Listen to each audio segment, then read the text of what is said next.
The stars were quiet the night the Vreth came. Their ships moved through the dark like shadows, long, silver, and cold. There were hundreds of them, sliding past distant suns without making a sound. They had done this before, many times. They had come to 43 worlds the same way, and every single one of those worlds had either bowed or burned. The Vreth did not think this time would be any different. Their lead ship carried Admiral Drax, a tall, gray-skinned commander with 4 arms and eyes like black glass. He stood at the front of his bridge and looked at the star maps laid out before him. One small yellow star, a handful of planets, and on the third one, a strange, loud, chaotic little species that called themselves humans. Drax had read the reports. He had looked at the numbers. Human technology was weak. Their fastest ships could barely reach the next star system. Their weapons were old and simple. They had no empire, no unified fleet, no galactic allies. They were, by every measure the Vreth used, a nothing species, a small noise in a big universe. He had laughed when the scouts first brought him the files. "They still fight each other," one of his officers had said, shaking his head. "Their own kind, over land, over water, over beliefs." Drax had found this both amusing and pathetic. A species that spent its energy tearing itself apart was no threat. It was barely worth the paperwork. The first target was a human mining colony on a cold rock called Kepler 7b. About 12,000 humans lived there, pulling minerals from the ground, sending them back to Earth on slow cargo ships. The colony had 2 small defense ships and 1 communications tower. That was all. Drax gave the order on a Tuesday morning, not that he knew it was Tuesday. The Vreth did not use human time. He simply said the word and his fleet moved, and Kepler 7b stopped existing. No warning, no message, no chance to run. Just fire, then silence, then ash. It took less than 4 minutes. When it was done, Drax turned to his communications officer and told him to open a channel to Earth. The message was short. It was meant to be. Long messages gave the impression that the sender cared about the reply. He looked into the camera with his black glass eyes and spoke in a flat, cold voice. "You have been assessed. You have been found lacking. Surrender your remaining worlds and colonies within 72 hours, or we will continue what we started at Kepler 7b. There will be no second message." The channel closed. Drax walked back to his seat and waited. He expected tears. He expected panic. He expected the kind of broken, scrambling desperation he had seen from every other species when the Vreth first showed their teeth. The humans would argue among themselves. A few of their leaders would say brave things for the cameras, and then, in the end, they would fold. They always folded. On Earth, the message arrived at every screen, every speaker, every device that could receive a signal. It played in living rooms and offices and hospitals and schools. It played in the middle of busy streets and on the walls of government buildings. Billions of humans stopped what they were doing and watched a gray alien with 4 arms tell them to surrender or die. Then the screens went dark, and the world went very, very quiet. In a large conference room deep underground in Geneva, the leaders of every major nation on Earth sat around a long table. Some of them were still in their pajamas. Some had been pulled from sleep, from dinner, from the middle of speeches. They had all come fast because the message had been marked with the highest possible emergency code. At the head of the table sat Secretary General Yara Akafor, a small, calm Nigerian woman with gray in her hair and tired eyes that had seen too many crises to show much fear. She had been running the United Nations for 11 years. She had dealt with wars, plagues, floods, economic collapses. She had sat in rooms where the whole world felt like it was falling apart, and she had held it together through sheer, quiet will. She sat now and listened as her advisors spoke over each other. Some wanted to respond immediately. Some wanted to delay. Some wanted to try to negotiate. Some were already talking about evacuation plans, about which planets might be defended, about how many civilians could be moved in 72 hours. Yara let them talk for a while. Then she raised one hand, and the room went silent. She looked at the wall where the Vreth message had played. She looked at the footage from Kepler 7b, or rather, the lack of footage because there was nothing left to show. Just an empty orbit where a colony used to be. 12,000 people, gone in 4 minutes. She thought about that for a long moment. Then she turned to the head of Earth's Combined Military Command, a broad-shouldered Brazilian general named Marco Teles, and she asked him one question. "How long do we need?" General Teles looked at her steadily. 6 months, maybe 5 if we push hard. "Then we go quiet," she said. No response, no reply, not a single word. Some of the people in the room looked confused. One French representative started to protest. Yara looked at him and he stopped. "We do not respond to their message," she said again. "We do not beg, we do not negotiate, we do not panic on camera for them to watch. We go dark, we go quiet, and we get to work." She stood up and looked around the room at every face. They watched us through their scanners and they saw a species that fights itself. They saw our old wars, our arguments, our divisions, and they decided we were weak. She paused. Let them believe that a little longer. Nobody argued. The room began to move. Within the hour, orders were going out to every military base on Earth and every colony that still stood. Communications with the outside galaxy were shut down. Earth's public networks went to emergency broadcast mode, calm, careful, controlled. The panic that the Vreth had expected never appeared on any screen they were watching. Back on his ship, Admiral Drax sat and waited for the humans to respond. His communications team monitored every frequency. They found nothing.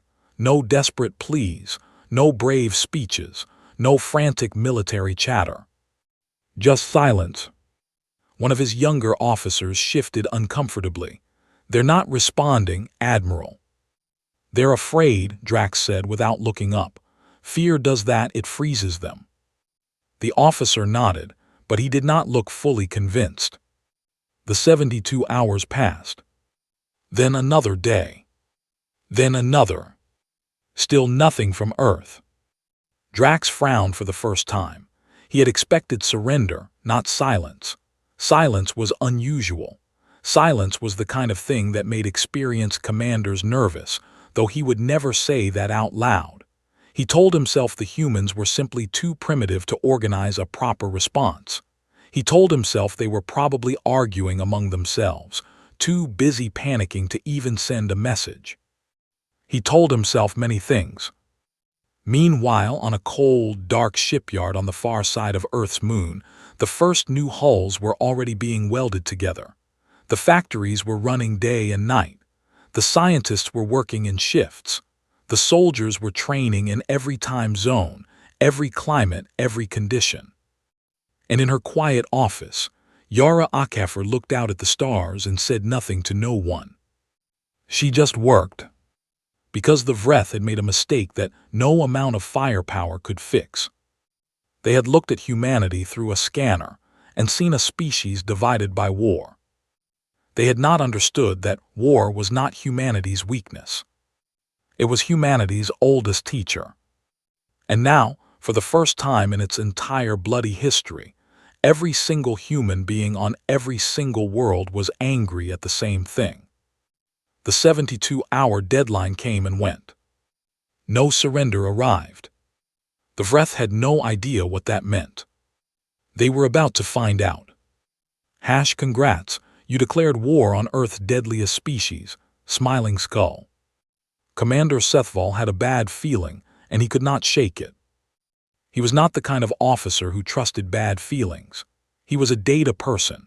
He liked numbers, reports, clean facts written in neat columns. Feelings were for poets and philosophers, not for intelligence officers in the service of the Vreth Dominion. But the silence from Earth had now stretched past 2 weeks, and every time he sat down at his desk and looked at his screens, the bad feeling came back, quiet and cold, like a draft from under a closed door. He pulled up the human files again. He had been assigned to monitor humanity's response to the Dominion's message. It was supposed to be an easy job. Watch the humans panic, record their surrender, file the paperwork, move on. Instead, he had spent 2 weeks watching nothing. No military transmissions, no emergency broadcasts, no signs of evacuation. The human worlds were running on low communications. Like a machine that had been deliberately turned down, not broken down. That was the part that bothered him. Broken things made noise. Frightened things made noise. This was something different. This was quiet in the way that a predator is quiet right before it moves. He told himself he was overthinking it. Then he went back to the files. The Vreth intelligence archives on humanity were not very deep. The scouts had done a basic survey, population numbers, technological level, military capacity. It was enough for Admiral Drax to make his decision, and Drax had not asked for more. But Sethval, because the silence was making him nervous, started digging into the older data. The historical records the scouts had pulled from human networks before communications went dark. What he found kept him awake for 3 nights in a row. Human history was a long, unbroken record of violence. Not occasional violence, not ritual violence, not the organized border conflicts that most species settled into after a few thousand years of civilization. Constant, creative, large-scale, imaginative violence. Humans had been fighting each other since before they had cities.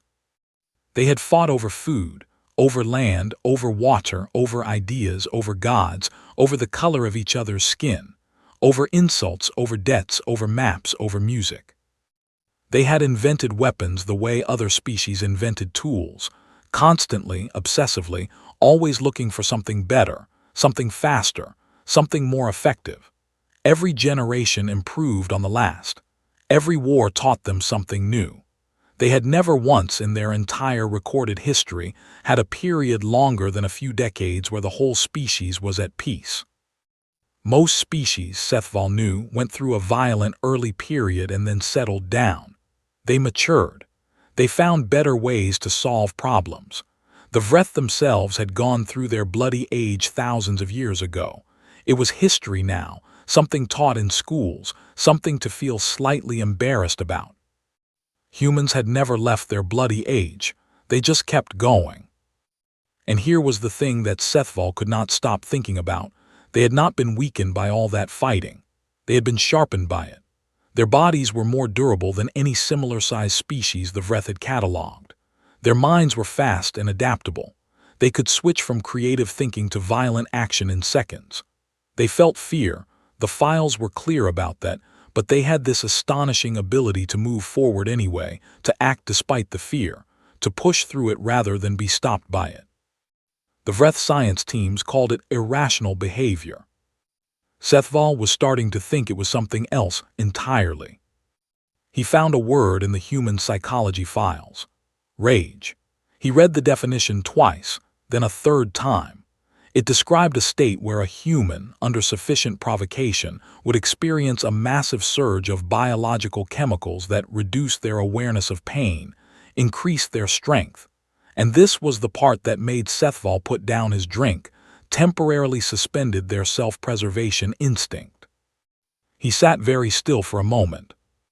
Self-preservation instinct was the single most reliable constant across every known intelligent species.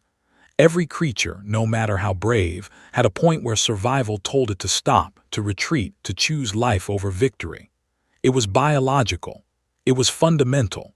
It was, as far as Vreth science was concerned, simply how living things worked. Humans could turn it off. Not always, not forever, but under the right conditions, under grief, under anger, under the specific kind of cold fury that came from watching something they loved get destroyed, they could cross a line where survival stopped mattering to them, where they would walk through fire, take wounds that should stop them, keep fighting long past the point where any rational creature would have quit. Sethval thought about Kepler 7b, 12,000 humans, gone, no survivors. He thought about what the files said about human psychology when their people were killed, when their families were gone, when they had nothing left to lose. He opened a new report and began typing very fast. The planet Earth, he wrote, is not a peaceful civilization that occasionally goes to war. It is a war culture that occasionally pauses. Every human alive has ancestors who survived not just the violence of other humans, but the violence of their own planet, a biosphere so aggressive, so full of disease and predators and environmental extremes, that most Vreth species would not survive a year on its surface unprotected. Humans did not conquer their world because it was easy. They conquered it because they are, at a biological and psychological level, extremely difficult to kill and almost impossible to discourage. He paused, then kept writing. They do not operate the way we expected. We assumed the destruction of Kepler 7b would produce fear and compliance. Based on historical data, I believe it has produced the opposite. I believe we have united them. Every war in human history shows the same pattern. They fight each other endlessly, but when an outside threat appears, they consolidate. Rapidly. Completely. Without the internal divisions that usually slow a species down. They have done this before on a continental scale. I believe they are doing it now on a species scale. He saved the report and sent it to Admiral Drax. Then he pulled up the long-range sensor feeds and stared at them. Earth was dark, quiet still. But the sensor feeds from the outer system told a different story. There was activity near the human moon, industrial activity, large scale, running around the clock. The energy signatures suggested construction, big construction, ships maybe, or something else. Sethval requested a closer scout pass. The request came back denied. Admiral Drax did not consider it necessary. The humans had not responded to the surrender demand. They would be dealt with in time. There were other matters requiring the fleet's attention. Sethval stared at the denial for a long moment. He sent one more message to Drax. It was shorter than the report. Sir, he wrote, we did not poke a sleeping creature. We stabbed it, and based on everything in their files, I believe it is smiling. Drax did not reply. 3 weeks later, the long-range sensors picked up something new. It was faint at first, just a scatter of small signals at the very edge of detection range, out past the human colonies, near the boundary where Vreth space began. The signals moved steadily. They were not random, they were not civilian. They were organized, coordinated, and they were heading toward Vreth border space at a speed that should not have been possible for human ships. The officer on duty stared at the readings for almost a full minute before calling Sethval. Sethval arrived on the bridge, looked at the sensor display, and felt the bad feeling return, bigger now, colder, no longer something he could argue away with logic.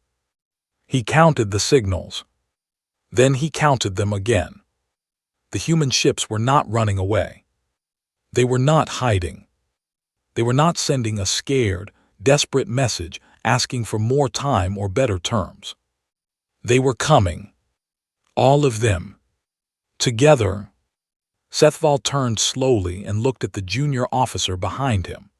The young Vreth looked pale and uncertain, waiting for his commander to say something reassuring. Sethval had nothing reassuring to say. Get me Admiral Drax, he said quietly, now. Sergeant Amara Ose had a small photo taped to the inside of her helmet. It was nothing special, just a picture of her younger brother standing in front of a food stall in Accra, laughing at something off camera. He had been on Kepler 7b. He had been working there for 2 years, saving money to come back home and open his own restaurant. He had called her the week before the attack and complained that the instant noodles on the colony tasted like cardboard. She had laughed. She had told him to stop being dramatic. Now the photo was all she had left of him. She did not cry when she looked at it anymore. She had done her crying in the first week. Then she had signed her enlistment papers, packed her bag, and reported to the training base in Accra at 5 in the morning. She had not been alone. The line of volunteers stretched down the street and around the corner for 3 blocks. That had been 8 months ago. Now she was in the back of a transport ship, body armor on, rifle across her knees, moving through deep space toward something called the Battle of Outer Reach. The ship was full of soldiers from 7 different countries. The woman to her left was from South Korea. The man to her right was from Argentina. None of them had met before training, but they had trained together for 6 months until they moved like one thing instead of many. The human commanders had a name for the force they had built. They called it the United Earth Combined Fleet, but most of the soldiers just called it the Answer. The Vreth were about to meet it. On the bridge of the human flagship, Admiral Chen Wei stood very still and looked at the tactical display. She was 61 years old, small and straight-backed, with short gray hair and the kind of face that had long since stopped showing what she was thinking. She had commanded naval operations for 20 years. She had studied every major battle in human history, not just her own country's but everyone's. She understood war the way a craftsman understood wood from years of handling it, learning its grain, knowing exactly how it broke. The Vreth border fleet was big, 3 full fleets, combined, standing in formation across the edge of their territory like a wall. The Vreth commanders had clearly expected the humans to stop when they saw the numbers. Most species did. Most species took one look at a wall that large and either turned back or opened a channel to negotiate. Admiral Chen pressed a button on her comm. "All ships," she said, "increase speed." There was a pause across the fleet. A few of the younger officers on the bridge exchanged looks. They were accelerating toward a force 3 times their size, but the order had been given, and no one questioned it. They had come too far and lost too much to question it now. The Vreth commanders watched the human fleet accelerate toward them on their screens, and for a brief moment, none of them said anything. They had expected hesitation. They had expected slowing down. They had expected the standard behavior of a species that was outgunned and knew it. What they got was a wall of human ships coming at them faster than before. "They're not stopping," the Vreth fleet commander said. His second-in-command stared at the display. "No, sir." "Why aren't they stopping?" Nobody had an answer. The battle began when the first Vreth ship fired, a long-range energy burst meant to scatter the human formation. Normally this worked. Normally a formation hit by that kind of weapon spread out, broke its momentum, lost its coordination. The human formation tightened. What followed was nothing like the Vreth had experienced in their 800 years of empire building. They had fought wars, yes. They had crushed fleets, yes. But the Vreth style of war was orderly formations, calculated fire, strategic retreats when needed, clean, professional, efficient. Human warfare was not clean. The human ships moved in strange, aggressive patterns, weaving, splitting, pressing forward even when individual ships were taking damage. They fired constantly, not just their main weapons but everything they had, from every angle, forcing the Vreth ships to defend in all directions at once. It was chaotic and brutal, and it was working, because the Vreth ships had been designed to handle organized enemies, not something that fought like it wanted to be everywhere at the same time. But the thing that truly shocked the Vreth was what happened when the human ships got close enough for boarding. The Vreth had not considered the possibility of boarding. Not once. It had not appeared in any of their tactical planning meetings. Boarding, leaving a ship to fight inside another ship, was considered by most advanced species to be primitive, risky, and unnecessary when you had long-range weapons capable of destroying a vessel entirely. Humans had a different opinion. Amara moved through the corridor of the Vreth cruiser in full combat gear, part of a 12-person team that had cut through the hull like it was paper and was now pushing deep into the ship. The corridors were narrow by Vreth standards but wide enough for humans in body armor, and Amara had trained for exactly this: close quarters, tight spaces, fast decisions. The Vreth soldiers she encountered were bigger than her. She had known they would be. Their weapons were more advanced. She had known that too. What they had not planned for was her complete refusal to act like someone who was supposed to lose. She moved fast and low and did not stop. Behind her, her team was singing, a low, rhythmic, wordless sound that their training officer had started on the first day, and they had never been able to stop doing during combat. It was not a military tradition. Nobody had ordered it. It had simply started, and now they all did it because it kept them connected to each other in the noise and smoke and chaos. The Vreth soldiers fell back. They had never been boarded. They had never trained for it. They had good weapons and they used them well, but there was something deeply unsettling about an enemy that came through the walls and kept moving forward and was, inexplicably, humming. 3 Vreth ships were boarded in the first hour. 2 were taken. In the middle of the battle, the Vreth fleet commander did something that no Vreth commander had done in 3 generations of warfare. He opened a channel to the human fleet and requested a ceasefire to discuss terms. Admiral Chen looked at the incoming channel request for exactly 4 seconds. Then she said calmly into her comm, "You had your chance to talk. That window closed on Kepler 7b. She closed the channel. The battle continued for another 6 hours. When it ended, all 3 Vreth border fleets were gone, not retreated, not scattered, gone. The human fleet had taken losses, real ones, painful ones, ships that would not come home and soldiers whose families would get a folded flag and a careful letter. Admiral Chen read every name herself. She always did. But the Vreth border had been broken. Amara sat in the corridor of the captured cruiser, her back against the wall, her helmet in her lap. She looked at the photo of her brother. She did not smile. She did not feel victorious, not exactly. She felt something harder and quieter, the feeling of a door being opened that could not be closed again.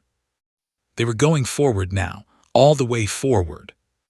In his observation post on the edge of the battle zone, Commander Sethval had watched the whole thing on his screens. He had recorded every moment. He had the data, the footage, the numbers. He had a complete and accurate picture of what had just happened. He sat in silence for a long time after it was over. Then he opened a report and wrote one line.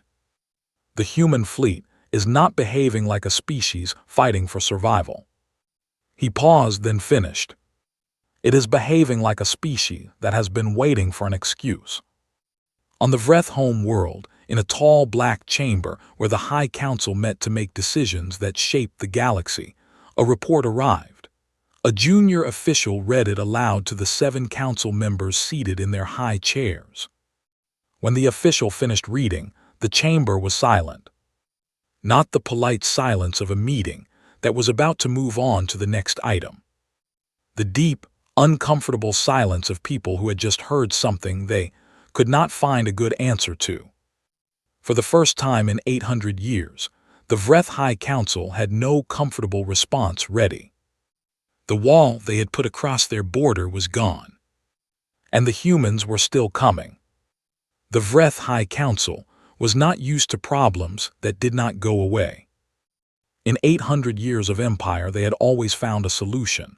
If a species resisted, you hit them harder. If they kept resisting, you cut their supply lines.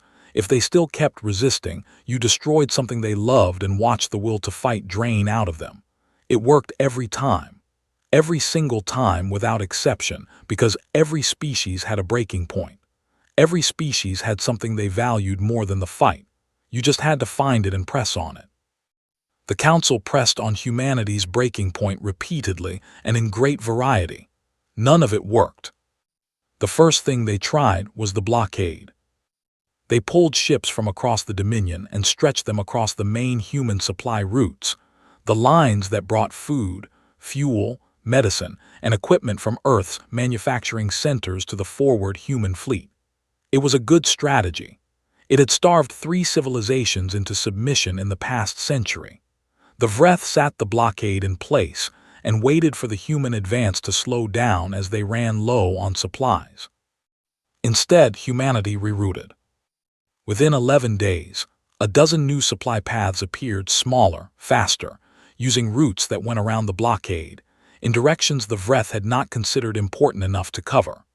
Human engineers had mapped every navigable corridor in the region and built a web of alternatives so complete that when the Vreth blocked one path, 3 more appeared.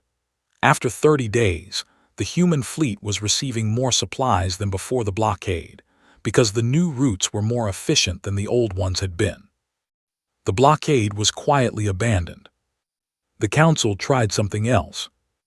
Their biological research division had been working on a weapon since early in the war, a carefully designed pathogen, built specifically for human biology, targeting their respiratory systems.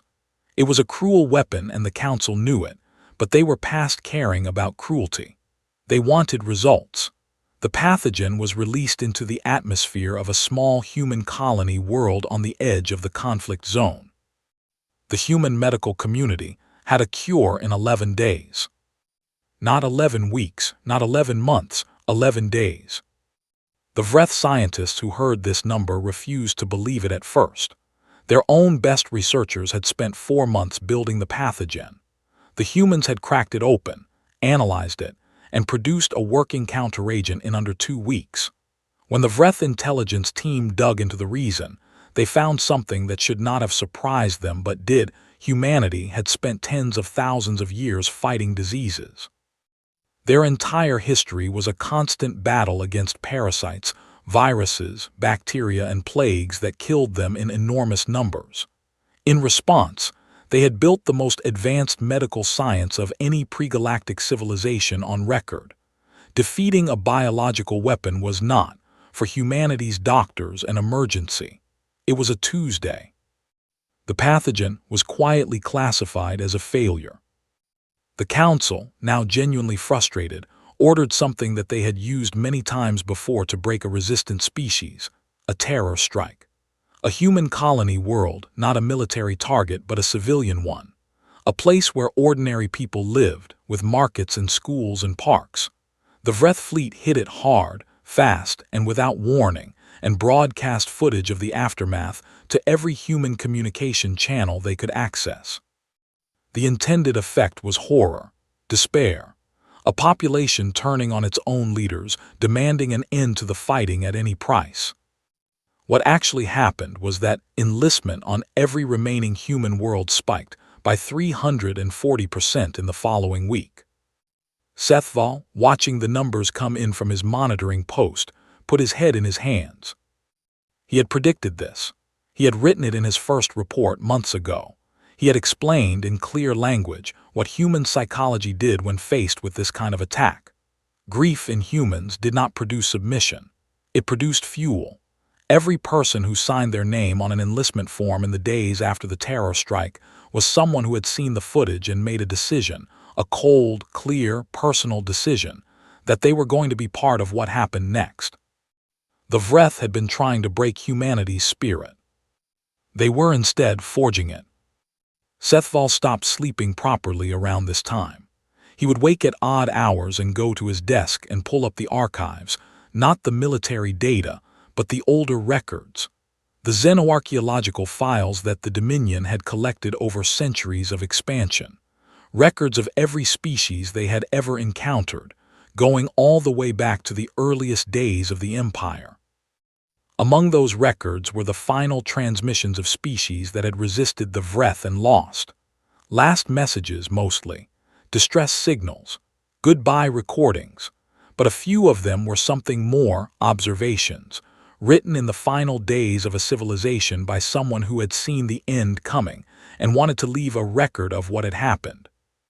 Sethval read them all. He was looking for something specific. He found it in a transmission from a species called the Queth, who had resisted the early Vreth Dominion approximately 600 years ago and had been completely destroyed for it. Their last archivist had written a long final document before the end, most of it a record of their history and culture. But buried near the end of the document was a paragraph that made Sethval feel cold all through. The archivist had written about their conquerors. They do not stop, she had written. We have seen this before, other conquerors, other empires, other wars, All of them had limits. All of them had a point where the cost became too high, where they decided victory was no longer worth the price. These ones are different. They grieve their dead deeply, perhaps more deeply than any species we have encountered. But the grief does not slow them down. It seems to make them faster. We do not know how to fight something that uses its own pain as fuel. Sethval read it twice. Then he searched for similar passages in the other records. He found them, not in every record but in enough. Different words, different languages, different species. The same pattern. Conquerors who did not know their own limits, who turned every attempt to stop them into a reason to keep going. The Vreth had been thinking of humanity as a problem to be solved, a resistant colony that needed the right amount of pressure in the right place. Sethval was beginning to understand that they had made a much more fundamental error. They had not started a war with a weak, young species and miscalculated the difficulty. They had reached into the dark, found the single most relentlessly persistent form of life in the known galaxy, and slapped it across the face. He compiled everything, every report, every data file, every archive transmission, every number and analysis from the past 18 months of war. He organized it carefully, clearly, in language that even a distracted council member could not misread. He titled it simply, "We have made an irreversible error." He sent it to the High Council. He sat back and waited. Then, because he already knew what they would say, and because waiting felt pointless, he opened a different channel. A quiet one. A channel that connected, through a complicated and highly illegal series of relays, to a human intelligence frequency that he had found 3 months ago and had been monitoring ever since without reporting it. He sat for a long time looking at the open channel. His career was in this room. His safety was in this room. Everything that had ever been reliable in his life was in this dominion, in this fleet, in this system of rules and ranks and orders that he had served for 30 years. He thought about the Queth archivist's last paragraph. Then he started typing.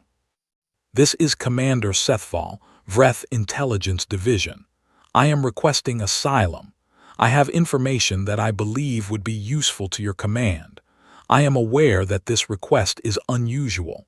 I am also aware that you have no particular reason to trust me." He paused, then added one more line.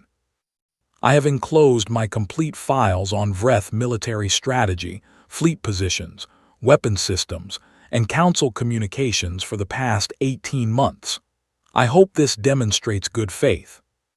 He sent the message and closed the channel and sat very still. Across the darkness of space, in a small monitoring room aboard a human intelligence ship, a young analyst named Corporal Yuki Tanaka stared at her screen for several seconds. Then she called her superior over and pointed at the message. Her superior read it, then read it again. Then smiled slowly, with the kind of expression that meant something important had just shifted. "Get this to Admiral Chen," the superior said, "and get him a safe route in." Tanaka looked at the attached files, and her eyes went wide. "He sent us everything," she said quietly. "Yeah," the superior said, "he did." She paused, and then said something that Sethval would have found, had he heard it, both unexpected and quietly reassuring. "Tell him welcome, he's not the first to ask." The Vreth home world was beautiful from space. It was a deep blue-green planet with rings of pale silver cloud and 2 small moons that caught the light of its sun like polished stones. It had been the heart of the Dominion for 800 years, the place where the Empire was born, where its laws were written, where its history was carved into black stone walls that stretched higher than most buildings. It was old and proud, and it had never once been threatened. Until now. The human fleet arrived on a quiet morning by the Vreth calendar. There was no dramatic announcement, no warning shots, no bright burst of weapons fire across the sky. The ships simply appeared, hundreds of them, spreading in a slow, deliberate arc around the planet's orbit like a hand closing gently around something it had no intention of releasing. The Vreth home world's defense stations went a full alert. Every gun, every shield, every emergency protocol activated at once. On the streets below, sirens ran. Civilians looked up at their sky, which had never been anything but safe, and saw the silhouettes of ships that were not Vreth. In the High Council chamber, 7 robed figures stood around their circular table and looked at the tactical display in total silence. This was not supposed to be possible. The Dominion's borders were supposed to hold.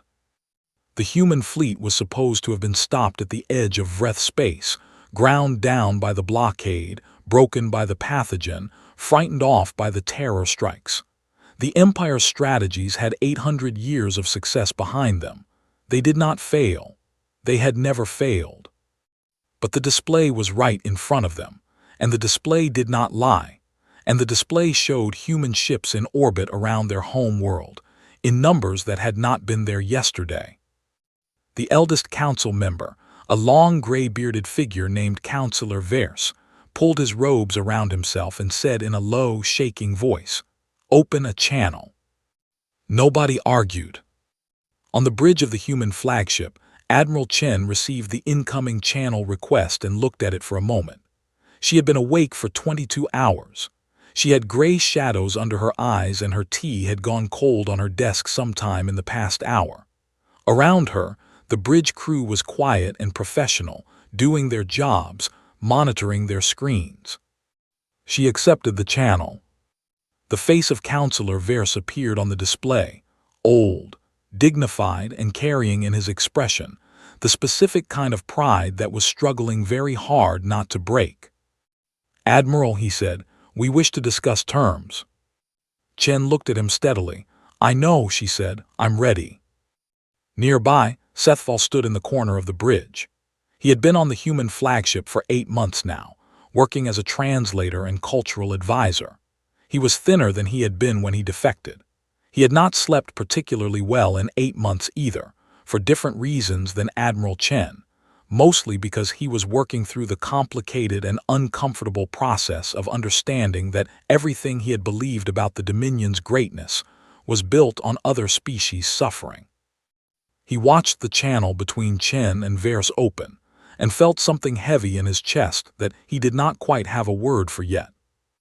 The terms took 3 days to negotiate. Not because they were complicated, they were actually quite clear, but because each one was its own kind of blow, and the council needed time to absorb each blow before the next one fell. The Dominion would disarm. Not completely, but substantially. Its military would be reduced to a defense force only. No invasion capability, no conquest capacity. Every species currently enslaved under Dominion rule would be freed, immediately, without conditions, all 41 of them. Reparations would be paid, not just to humanity but to every species the Dominion had ever subjugated. The accounting would take years. They would pay it anyway.